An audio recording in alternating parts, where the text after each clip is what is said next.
Better than nothing. Yes. It's always my motto. Yes. All right. Well, thank you, everybody, for coming. You joining us today? Oh, I'm just thinking. Okay. And my name is Lisa Austin. I'm the Community Engagement Manager for the Alzheimer's Association Heart of America chapter. And today we are going to be having Kylie present Navigating the Holidays for you and your loved ones. During if your loved ones are going into dementia or Alzheimer's. So, Kylie, thank you so much for joining us. Absolutely. Thank you. Thanks for having me. So as Lisa said, my name is Kylie Brown with the University of Missouri Extension. And so instead of living in Columbia teaching college kids, Extension folks are located all across the state and teach community-based education. And so I'm a human development and family science specialist. So that means basically everything from newborn to oldest adult is my bread and butter. I love everybody across the lifespan. Do parenting education, mental health, older adult, aging in place type information. So Extension has been partnering with the Alzheimer's Association for about 7 years now, 6 to 7 years, somewhere in there. And so I'm happy to be here today talking about the holidays. It doesn't necessarily feel like it outside, but it is approaching. Yeah. We are in October. I think I'm going to go to the pumpkin patch this weekend and probably still be sweating, but that means that the calendar is turning and it means that the holidays are approaching, even if it's still in the 80s. And, you know, a lot of times the holidays are a wonderful season, filled with warmth and joy. But for our caregivers and families that are facing Alzheimer's and other dementias, the holidays can feel stressful or overwhelming. And so today we hope to provide some tips and coping strategies to make the season as meaningful as possible for you and your loved ones, while it still may look a little different than it has in the past. So holidays often associated with joy and comfort, but could be a little bit bittersweet right now. Gatherings, a lot of larger groups of people can agitate, confuse, or overstimulate somebody who's living with the disease. Care partners may feel overwhelmed to try to maintain the holiday traditions, right, that we've come to love and may honestly become harder as time goes on. Anyway, to maintain, our families grow larger, we get older, and now we've added caregiving on top of that. And so it's important to plan and adjust our expectations to try to find, you know, as much happiness and peace in the time that we can. Okay, so today we're going to run through quite a bit, coping with caregiver stress, modifying our celebrations, illness safety, so flu and prevention. Talk about the possibility of virtual celebrations, in-person activities, how to include a person who's experiencing dementia, communicating our plans or adjustments with family, safety considerations, tips for traveling if you are going to do so, gift giving ideas, and then we're going to also talk about towards the end when somebody's living in a residence facility. So we're going to start the beginning kind of framed like the person's at home with us, but we will definitely touch on for those who are celebrating a little bit afar. So we will mention that and how family who might be spread about can really help. And then of course, at the end, we will go over resources. That is the Alzheimer's Association's, you know, an icon for them is always sharing the resources at the end. Okay, so caregivers often battle stress, guilt, and anger. Those are all very valid, very common feelings. And we might feel a lot of additional pressure to fulfill traditional holiday obligations, right? I mean, I know people who feel a lot of pressure to make the holidays a big shebang anytime, right? When your children are young, I've got a 2.5-year-old and 7-year-old at home, so I'm all about making, you know, Christmas morning a whole big deal. Does it really need to be? No, probably not. Does Thanksgiving table really need to have all the Pinterest decorations and stuff? It might feel like it does. And we'll talk about our feelings related to that, here in a minute. Although it's also, I want to share that it is understandable and valid to not necessarily feel the happy, joyful, and peace that you are, quote, supposed to during this time of year, okay? Just because it's expected, it's the holidays, doesn't change the day-to-day experience that we're having. And so it's normal to feel a grief or a sadness for what was, what could be, you know, how you envision this time, even a year ago, depending on when diagnosis or when symptoms have occurred. And so it's very understandable to have those emotions creeping in too. Concern about what will happen in the future. It's a bittersweet experience, and that's perfectly understandable.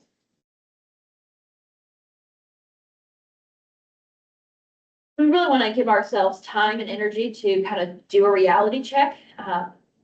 Only commit to what you can reasonably accomplish this season. Knowing that your caregiving duties don't necessarily get put on hold. There is still only 24 hours in the day. There is still only so much we can do. So you might tell family members for Thanksgiving coming up that you're providing one side dish, and that's it. Or the pumpkin pie that you've traditionally done, but you can't commit to hosting it or something like that. If you need to lessen, do that, okay?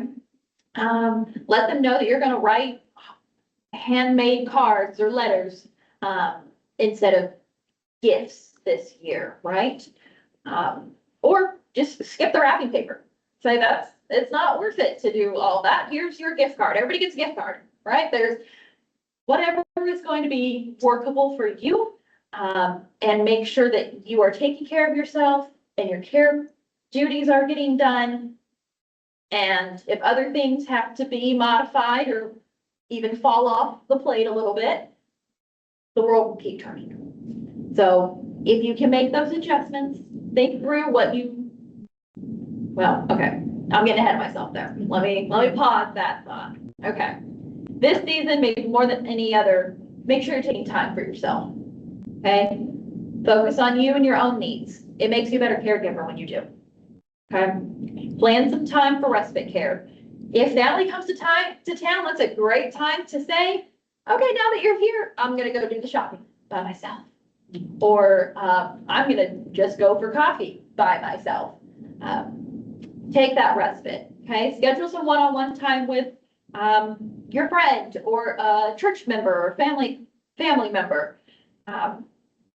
Or you just might want to curl up with a book. And there's no shame in going to Walmart just to walk around if you just need some peace, some time to yourself, okay? Do what's gonna feel good to you, recharge. Hopefully you have a strong support system in place, but that's not always possible for everyone. This is a great time to do that. Whether it's an informal support network of family and friends, or you turn to more formal support groups or the Alzheimer's Association, always a good time to plug them. The highs and lows, you know, having that somebody who's been through it, somebody who knows what you're going through, can be particularly helpful. The Alzheimer's Association has a 24/7 information and support helpline. Great resource to have, and we've got that available. I know that it's going to be given to everybody who's here today participating.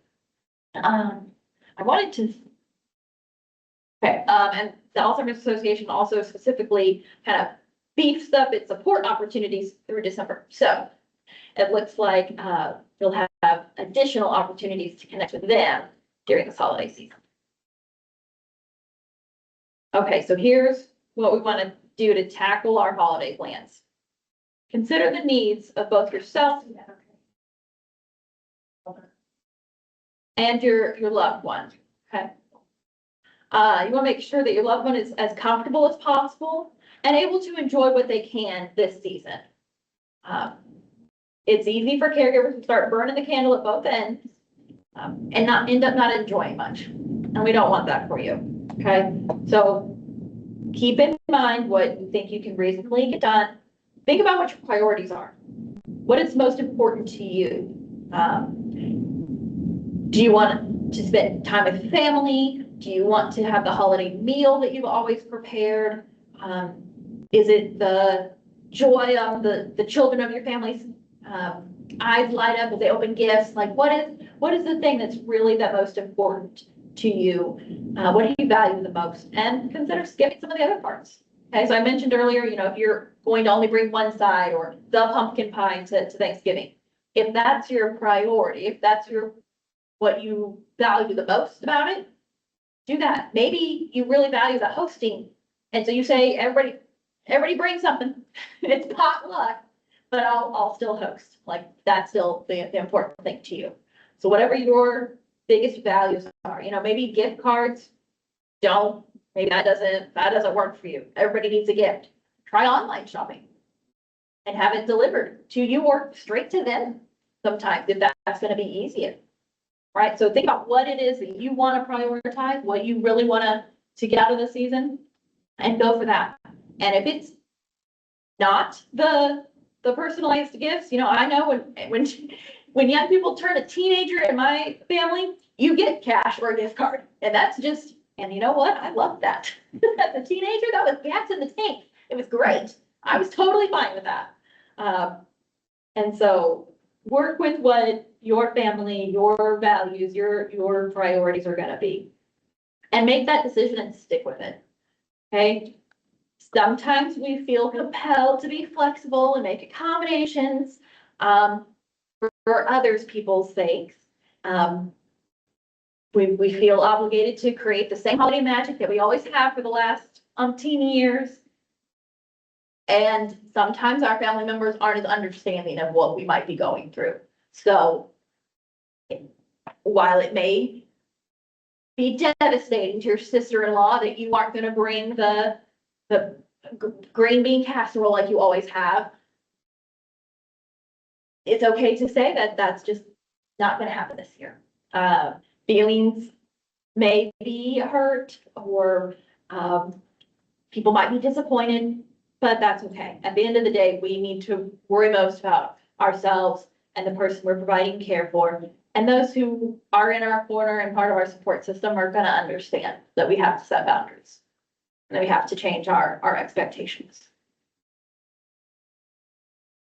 It is okay for you to make plans that are the best for you and your loved one, and maybe not what others want. Okay, so maybe your adult children still want you to fly out to California and you just don't feel like that's going to be the best plan. It's okay for you to acknowledge that.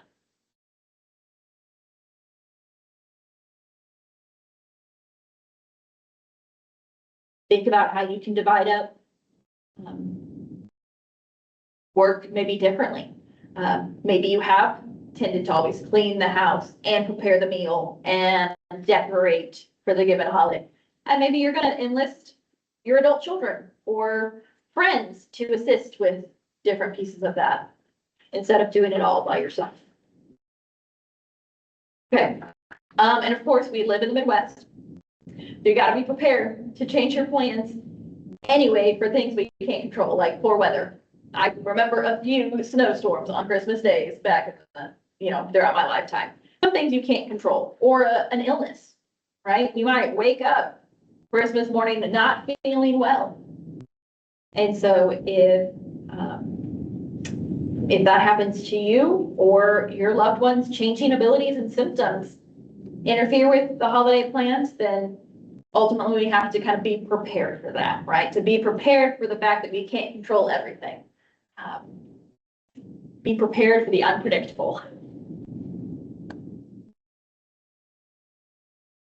Okay, so we know that holidays are often about traditions, but when you're facing dementia, modifying some of those may be a way for the person to still feel included and have meaning during this holiday season.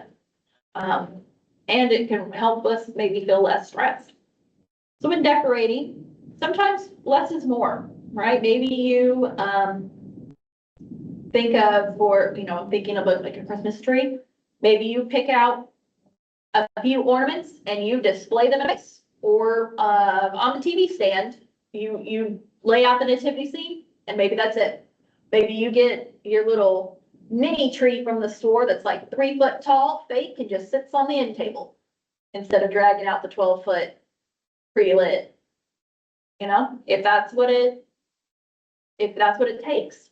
You still want a tree, but it's not worth the big one or the real one. Maybe you've always done real, and that's overwhelming this year.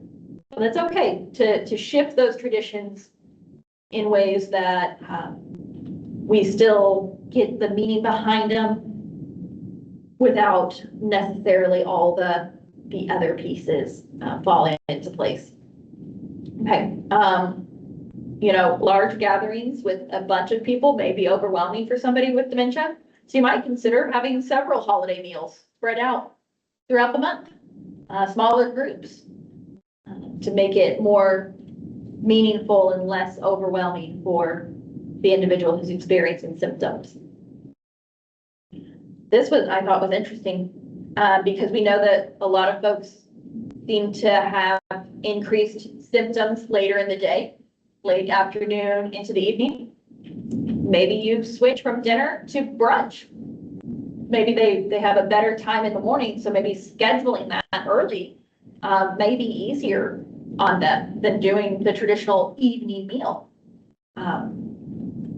So even if you don't anticipate your loved ones forgetting anyone's name, you might consider name tags, especially for guests, just to kind of keep everybody straight.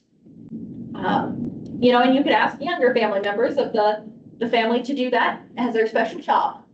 Okay, that can put them to work. And make sure you have a name tag for them too. In a room full of people, even loved ones, the break in routine can sometimes lead to an increase of the symptoms. So don't be surprised if that happens. You might think about designating a quiet room where the person with dementia can kind of retreat and relax. Maybe that's a place that they can have more one-on-one conversations, or even take a rest if need be. Unfortunately, we know that this holiday season is also known as cold and flu season. We have all kinds of contagious illnesses that usually come about this time of year. We encourage caregivers to take precautions, keep their loved ones and themselves safe. You might check with your doctor about any flu shots or COVID vaccination boosters, anything like that that's right for you. The medical decision between you and your healthcare provider. You may consider minimizing travel. I'm thinking, very public travel, especially planes, even trains where you've got a lot of folks, common air, enclosed spaces. It's one of those things that we never, as a society, did maybe consider the same way pre-COVID as we have now. And it's like, wow, some of these buffets, it's like, wow, we've always just grabbed the same spoon as the person in front of us and hope that the sneeze guard worked. So public transportation or group transportation could be risky as far as germs this time of year. You might consider as an alternative setting up virtual visits. That would reduce the number of exposures drastically. And a lot of people are familiar now, thanks to COVID, with Zoom or FaceTime. And so whether you live states away or down the street, but sometimes it's a good alternative to being in person. If you are together, with family and friends, asking them, to only come if they've been well, consider social distancing and masks if you need to. You might think about designating kind of one additional person to really be your assistant with the caregiving duties. That way the person experiencing dementia is maybe less exposed, right? Like one person who kind of assists them with their plate and their meal, or giving them their gifts, something where others are a little further away, and only kind of they interact directly with only one or two people throughout the gathering.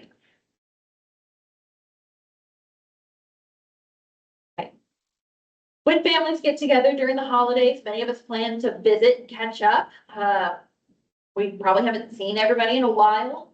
And so it's nice to do that, but you might consider what visiting will mean to your loved one. Will they still feel included? Will others know how to interact with them? You might provide some tips for that, especially our younger family members who may not have had this happen before or seen this, experienced this before. You may think about how much noise or stimulation there might be and whether they'll be able to manage or be overwhelmed. Think about how important it is to visit for you, right? You might organize some respite during the family gathering and say, hey, somebody else is gonna be in charge of assisting my loved one, my care partner right now, and I'm gonna make sure that I get a chance to chat with each grandchild or my brother-in-law or whomever it is. Make sure you carve out some time for you to be able to enjoy the visiting as well, okay? And talk with your family ahead of time of kind of what that game plan might be. Say that, you know, I really think it'd be helpful if we limit to kind of one person trying to interact with our dementia experiencing family member one at a time. Maybe we talk about spreading the word. So tell your children that, you know, these are some things to consider when talking with their loved one. And then they tell their children, right? So you don't have the burden of telling every single family. I apologize. Every single family member, kind of the expectations, but that way you have that lined out. People know what to expect, know how to interact with the person experiencing dementia. Okay.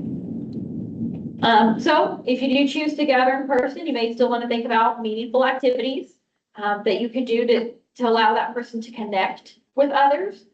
Some ideas, you know, playing holiday music or singing it as a family, somebody playing the piano. It has always been heartwarming to me to see folks who may be experiencing some very severe dementia, but still can belt out a hymn or a holiday tune like it was yesterday, right? And so music can be really comforting. You may take family pictures, setting the table, going to look at holiday lights, right? Maybe a nice, calm, quiet drive, but you get the ambiance of the season, right? Do you want a nature walk or a drive through the neighborhood? The leaves turn colors. Could be just a pretty relaxing time when you're with your family. Things like wrapping packages. You know, I said I have children at home, and so they feel very proud to be involved in the wrapping of gifts. They aren't always the neatest, and that's okay. They're wrapped with love. So, you know, a dementia experiencing individual may want to be involved in the process. It may not be as neat as it would have been or could have been. But the end result's not really what we're going for. It's the feeling included and the meaning and being involved that we're striving for. Decorating cookies might be another one. We're going to talk about cooking in a second. And so baking, safety-wise, we want to make sure that everybody's okay. But maybe everybody decorates, and maybe it's not this perfect sugar cookie icing, you know, even maybe it's even convenience cookie dough that you bought from the store instead of making it from scratch this year. But the experience of baking the cookies together could still be there. During the holiday times, try to stick to the routine as much as you can, especially for mealtime, bedtime, and medications. So I mentioned, brunch earlier. If that's maybe the breakfast time of this person usually, that would be a great switch. They're still eating a meal at their regular time, but maybe that's just a different tradition that you're starting than having a big evening meal all together. Don't hesitate to tell folks that it's been fun and now it's time for everybody to go to bed, right? Instead of staying up super late into the evening. Don't forget those medications. Be sure to include your loved one in the planning process as much as possible. But remember to try to avoid those yes or no questions if no is not an acceptable answer. So we don't really want to say, do you want to go to Brad and Jenny's for Christmas lunch this year?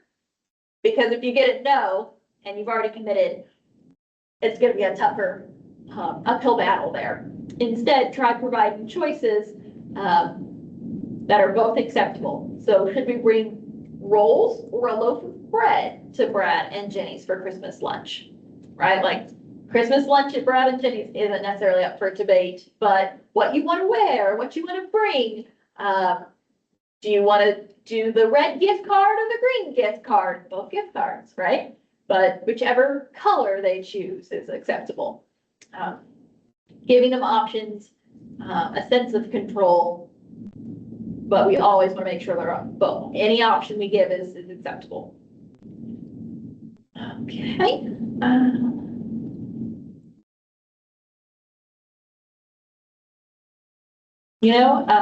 Encourage you to think about accommodating your loved one's needs and your caregiving duties, maybe becoming the new tradition, right? Like maybe brunch will work better for your family in the long run, or maybe you find that the store-bought cookie dough works and tastes just as good, or maybe better. Maybe you're like, wow, I've been missing out this whole time. I could have just been using the store brand cookie dough. It could become a whole new tradition.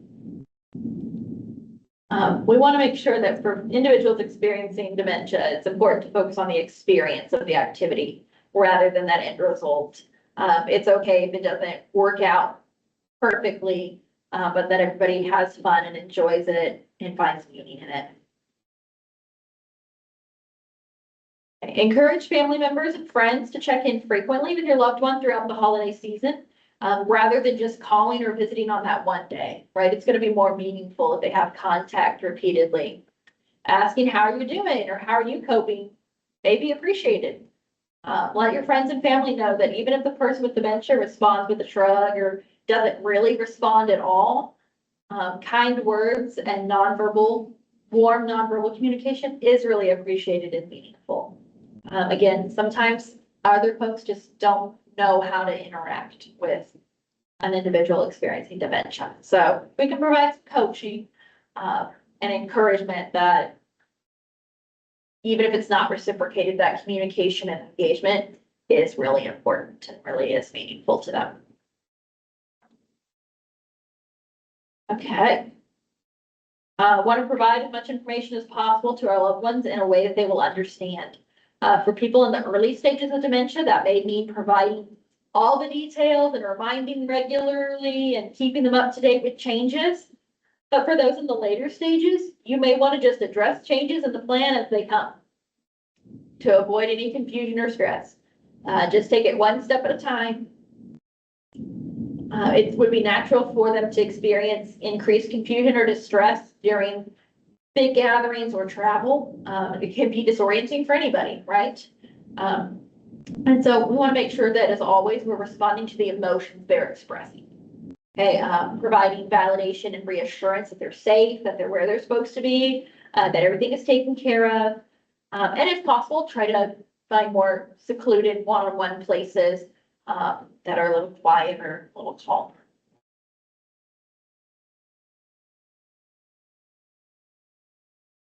Believe it or not, the holiday season is also a time for increased household accidents. So we have some safety tips.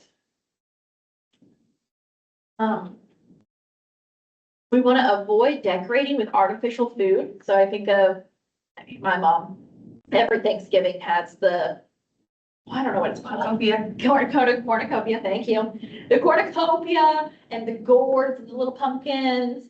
And honestly, I think they're real, usually. But they definitely sell them fake. I've used those myself for projects. And so decorating with foods that are artificial or candy that's artificial could be really confusing to somebody living with dementia. We might also want to avoid decorations that move or make noise on their own. So I know we have some like Santa Clauses and snowmen and stuff who might move, but I'm also thinking earlier, Halloween decorations, one are typically designed to be more frightening, right? But that jump scare effect, the spider that falls down to the ceiling or the ghost that goes, woo, when you walk by, those could be particularly startling to anybody, but to somebody who is experiencing symptoms of dementia, that could be really, really startling and uncomfortable. So we might shift some of those ideas around. Might also be best to avoid breakable or flammable decorations, including candles.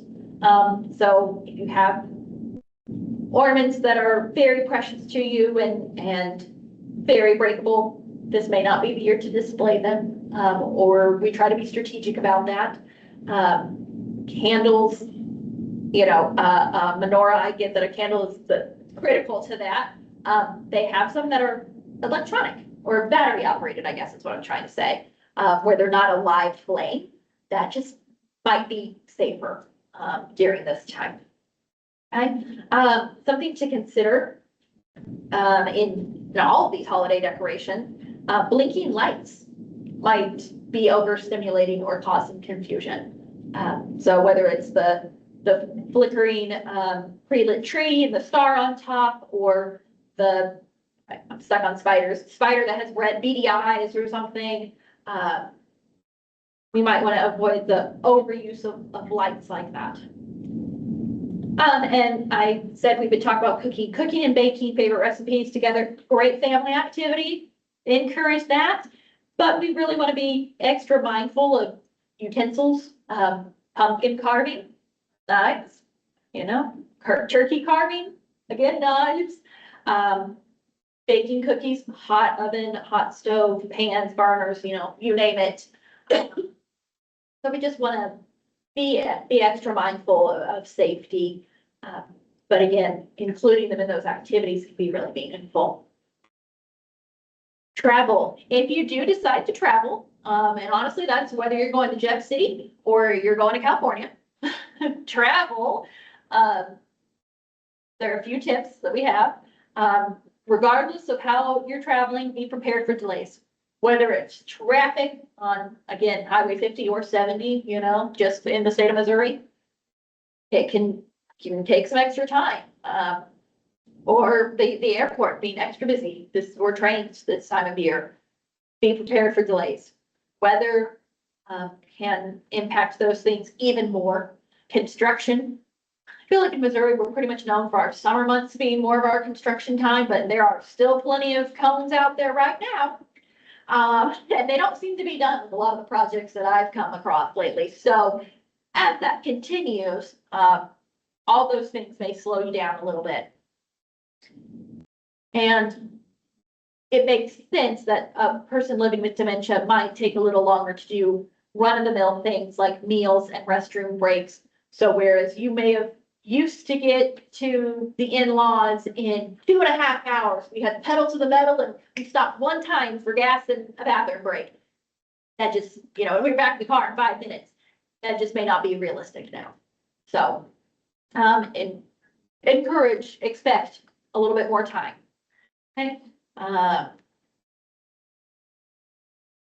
You may consider the first thing when you arrive somewhere, visiting, oh, I haven't seen you in so long, and you're standing, you're chatting. A break or some time to adjust first, a little bit of a transition and calming might, especially if you arrive in the evening, again, another time frame that might be harder for somebody living with dementia.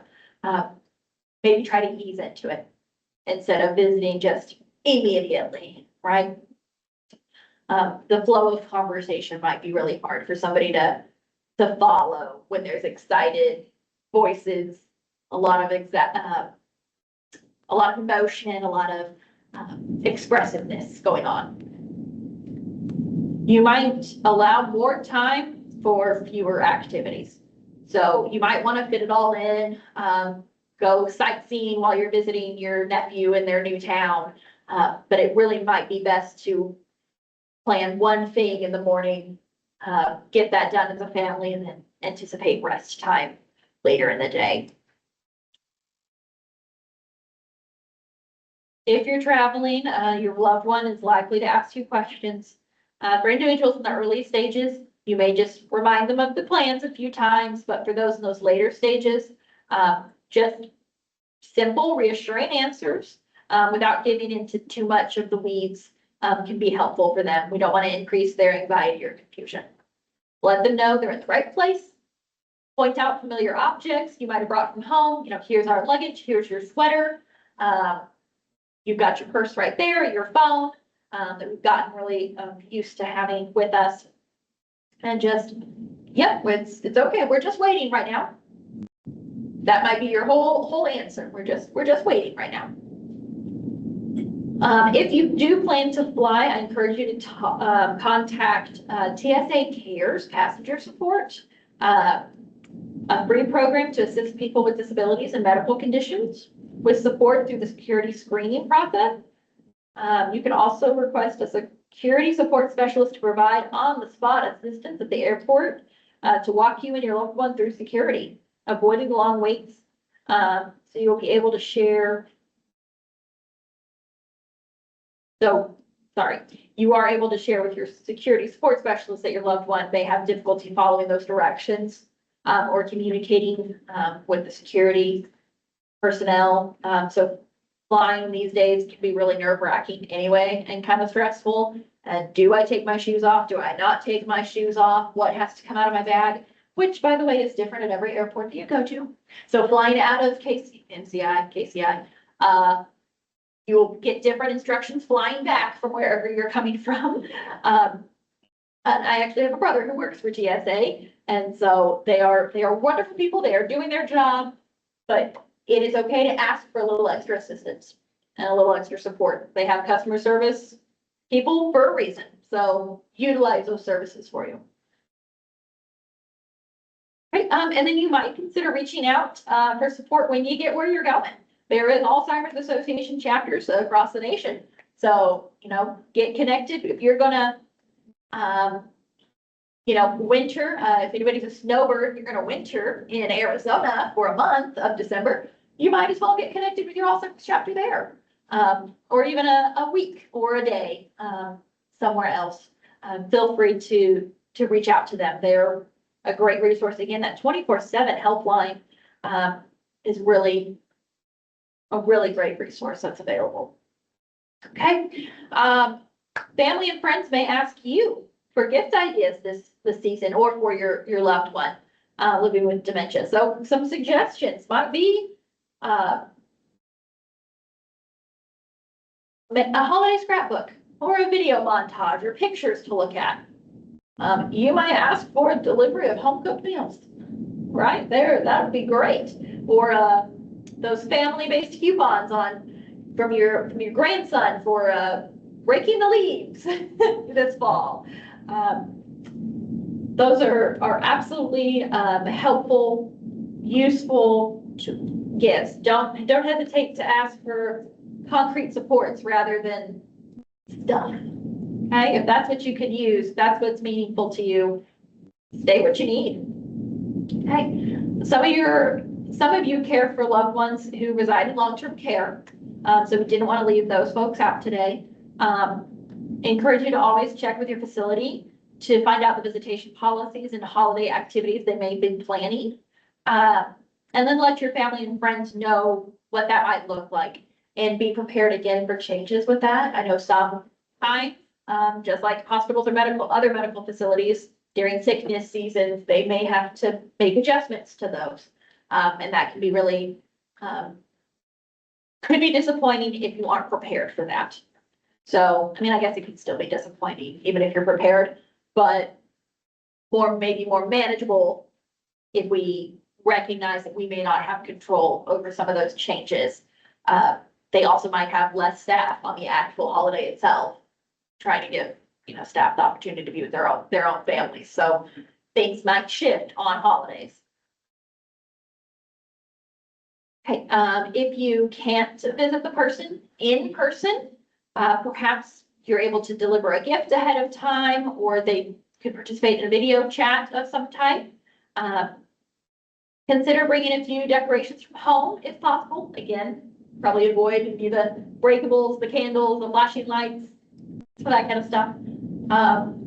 But they may really enjoy sorting through holiday cards or magazines, things that have the symbolism of the season, right? They might find a lot of meaning in that.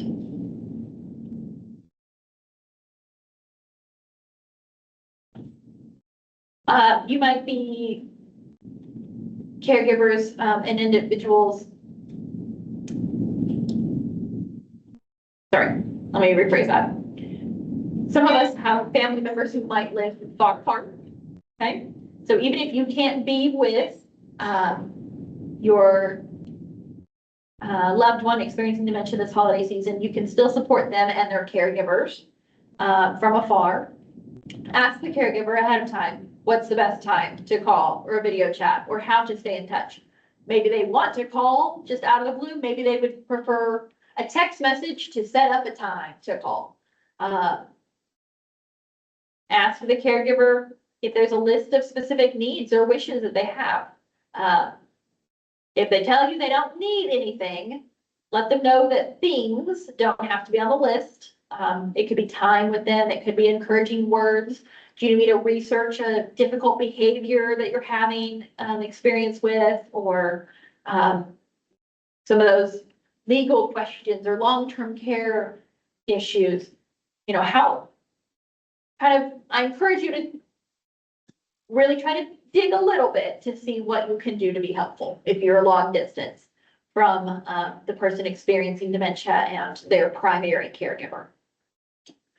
Be sure to ask about how you can help for holiday preparations, even if it's from afar. Maybe you have an adult child who lives in Colorado, but they could do the gift purchasing for you, and they can send it to your house or send it to your grandchildren's houses. Those are things you can do from afar. Mailing out holiday cards can be postmarked from anywhere, so they could do your cards for you. Or just order the postage even. That could be a helpful thing done from a distance. And maybe you live near enough for a day trip. Could you consider going ahead maybe earlier in the month to do a shopping trip day, either for food, for the meal, or for the gifts, any combination. Could you go ahead of time and do some yard work, or putting up the decorations? If they are going to sort through stuff in the basement, maybe you could go ahead of time and help with the basement or garage cleanup.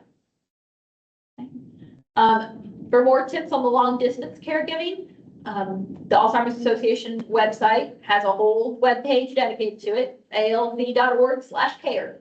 And they are right there with you to make sure that you are as helpful as possible, even if there's some miles between you. Right.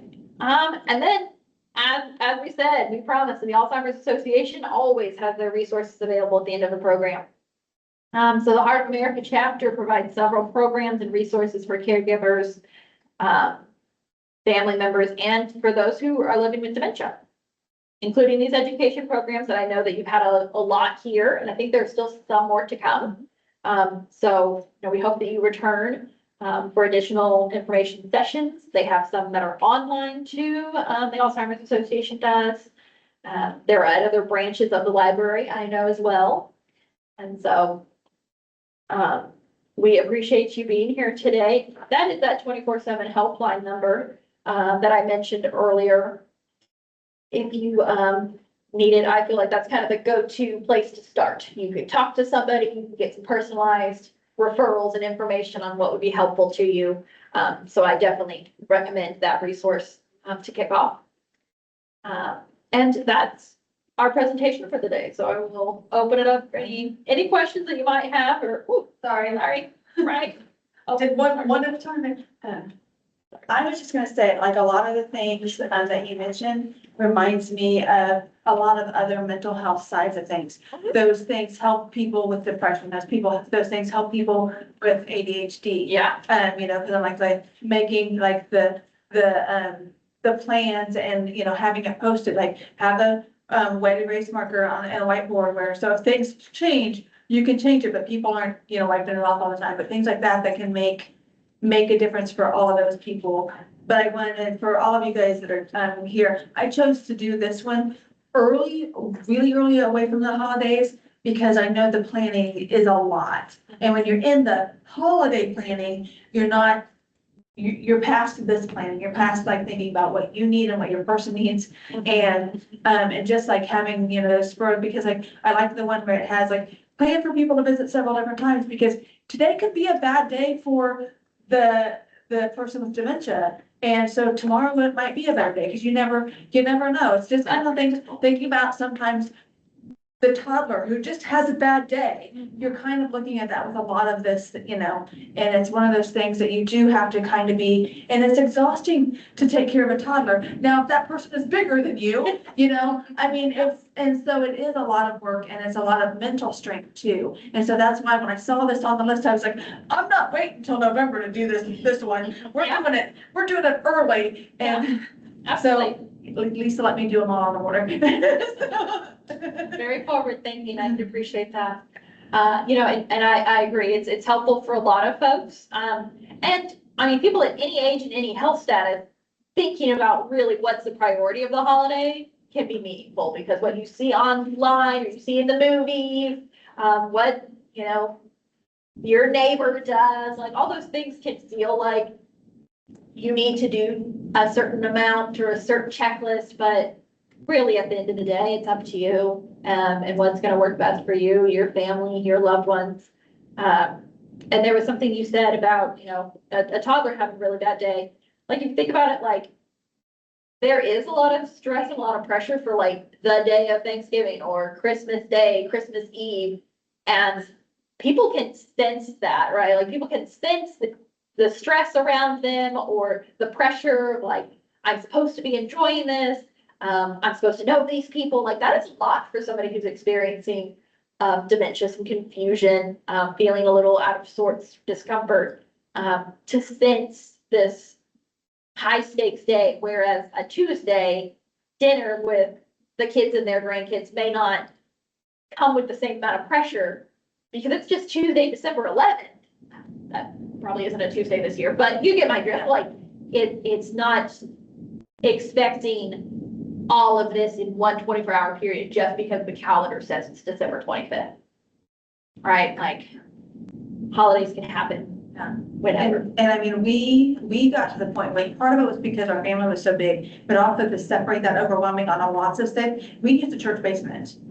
And so it was a spot Grandma was familiar with. She knew where she could go find a quiet corner, and we put her name, because it might not be Grandma today, it might be Mary, on a door where she could go in, and if she went in that door, you had to ask permission to come in. Like, but she knew there was a cozy chair in there. If she needed to get out of the chaos, she knew she could go in there, and it was comfy recliner, and she could be there. But it just became a thing for the last several years of her life, that was, but we always went to the same church basement. It was a church that she knew. We'd done other large family gatherings for like 20, 30 years there anyway.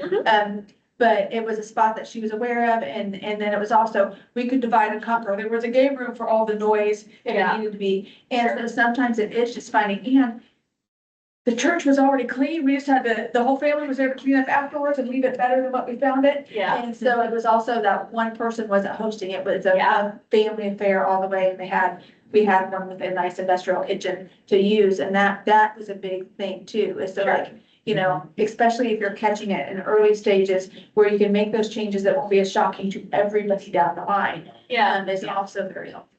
Yeah, I think that's a great idea of planning ahead of time. One thing we know about Alzheimer's disease is it's progressive. And so if they can be a part of making some of these changes and adjustments in the early stages, where, we present like, hey, instead of, going to Florida for the week of Christmas and everybody, we rent this condo and we've always done that.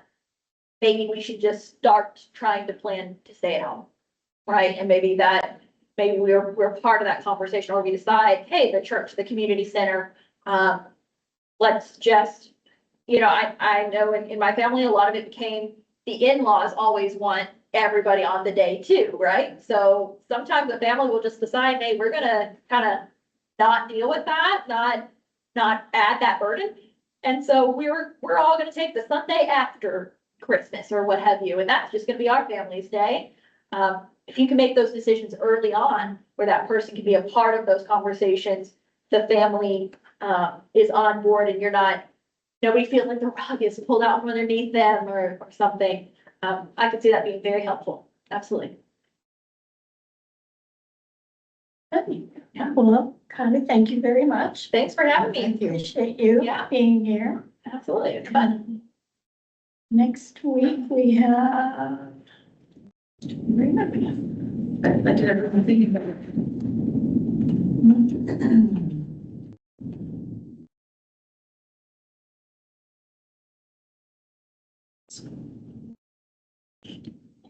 So